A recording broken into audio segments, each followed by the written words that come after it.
Welcome back to our Business Partner tutorial series. In this tutorial we'll be looking at setting up and managing accessories and hardware. From the dashboard we'll go back to our cabinet setup and we'll choose accessories and hardware.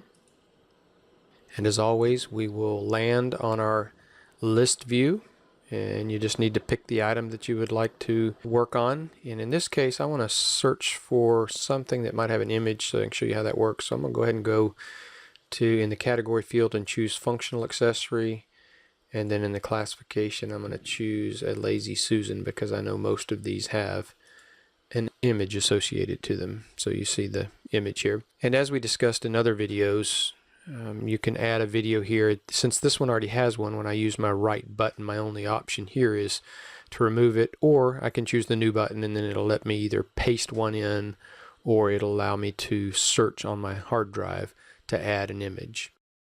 So you can add an image that you've cut and pasted from a website, or if you have an image on your hard drive you can insert that. Either way.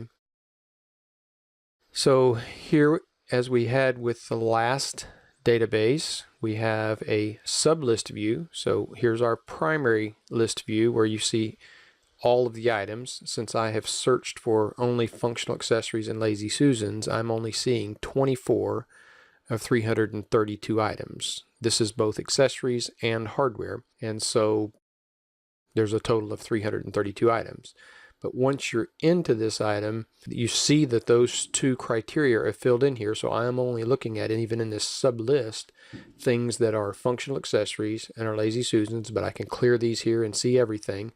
And so if you were changing the prices on items, you could just click through this list, just going item by item by item up and down until you get to the item you want to get to, and choose each one and change the price for it, and working through that list. As with all of the databases, we have some basic information about the item here, and you would fill all of this in. Some of them, like classifications, are things that we have in here already or you will add as you go, and of course you can double click in that field and back out Lazy Susan and type something else in, and the next time you come back that item will be on this list. Description field will print on your reports, but the internal note field will not print on your reports. So this is where you can make notes about how you priced it, or what you want to do next time when you're adjusting the price, or what you've marked up, or anything that would help you to know better how to change the price as things. Maybe you need to know if there were some discounts or things like that. You would want to know what the list price was or something like that. So you can type any notes you want here that you don't want to print on reports that'll help you next time you're pricing this item. And then we have the same type fields we have everywhere else as far as pricing and supplier discounts and calculated.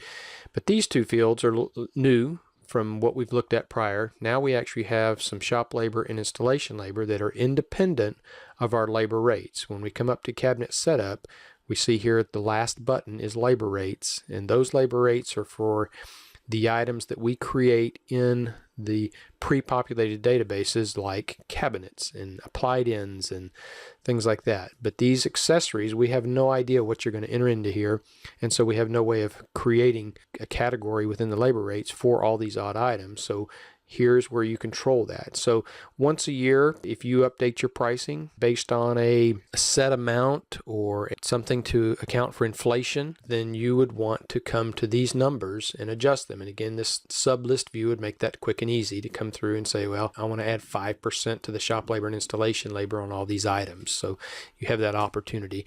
I typically price these high enough where I don't have to worry about that, but once every 4 or 5 years. But this shop labor and this installation labor are specific to this one item. In this particular case, we would have installed this Lazy Susan in the shop, not in the field. But if your company chooses to install it in the field, you would want that labor rate here as opposed to in the shop labor. Or you may have a little bit of labor here and a little bit of labor in the installation. So either way or both works fine. Down here is a new set of radio buttons that we haven't seen prior in any of the earlier tutorial videos. This is show on reports. So when you print an estimate or proposal, we're asking you, do you want this to show on a report? Well, I can't imagine you not wanting a Lazy Susan to show on the report. You'd want the client to see that they've ordered a Lazy Susan and how much that Lazy Susan is costing them.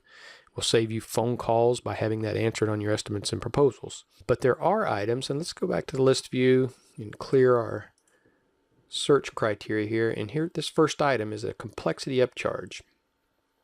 This particular item is all about charging the client for an angled cabinet. We don't have any way for you to actually upcharge for an angled cabinet in the cabinet database, but here in the accessories database you can. So if you've got a blind corner cabinet or a diagonal corner cabinet or a clipped corner cabinet, anything that would have additional labor and be more complex to build, these complexity upcharges are ideal for that. So here we're charging them $32 for shop labor and $16 for installation labor. Both of those numbers will be marked up by all of our markups, and we are saying we don't want that to show in the report. You could show it if you wanted to, but you don't have to. And so every single item you can choose to whether you want your client to see it or not. So you can have hidden costs, and then you can have costs that are revealed to them within the estimates or proposals. So that's everything on this accessories and hardware database. Thanks for watching yet another business partner estimating software tutorial. Up next, setting up and managing trim and molding.